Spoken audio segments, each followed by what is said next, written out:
صرف شیطان نے میرے بھائیو ایک ہی تو سجدے کا انکار کیا تھا، صرف ایک سجدے کا انکار کیا تھا اور رب العالمین نے اسے مردود بنا دیا، اللہ نے اسے مردود بنا دیا۔ تو سوچو میرے بھائیو، آج ہم ایک دن کے اندر، صرف ایک دن کے اندر 30 40 سجدوں کو چھوڑ دیتے ہیں۔ کیا ہمیں اللہ سے یہ ڈر نہیں کہ اللہ کہیں ہمیں مردود نہ بنا دے؟ میرے بھائی، تو گرمی کہتا ہے، تو سردی کہتا ہے، کیا تو دوزخ کی آگ کو بھول چکا ہے؟ کیا تو قبر کے عذاب کو بھول چکا ہے؟ تیرے کو یاد نہیں اللہ کا دیدار ہونا ہے؟ تیرے کو یاد نہیں جنت میں تجھے آرام ملنا ہے؟ میرے بھائیو، آرام پانے کے لیے ہمیں کچھ کرنا پڑے گا۔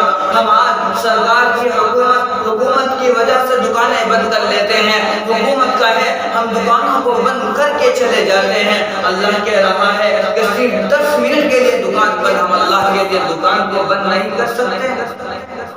جس نے ہمیں سب کچھ دیا، جس نے ہمیں زندگی عطا بخشی، نماز چھوڑنے والوں سن لو، محمد عربی نے ارشاد فرمایا، من ترک الصلاۃ متعمدا فقد کفر۔ میرے بھائیو، بندے اور کفر کے درمیان صرف نماز کا فرق ہے۔ اللہ کے رسول جناب محمد عربی نے فرمایا، الصلاۃ عماد الدین فمن اقامها اقام الدین ومن هدمها هدم الدین۔ نماز دین کا ستون ہے، چنانچہ جس نے نماز کو قائم کیا اس نے دین کو قائم کیا، اور جس نے نماز کو منہدم کر دیا اس نے دین کو منہدم کر دیا۔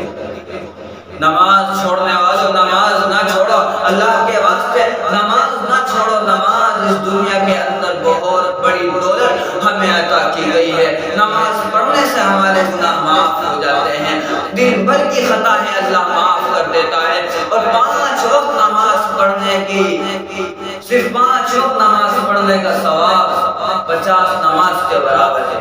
اللہ سے دعا کرو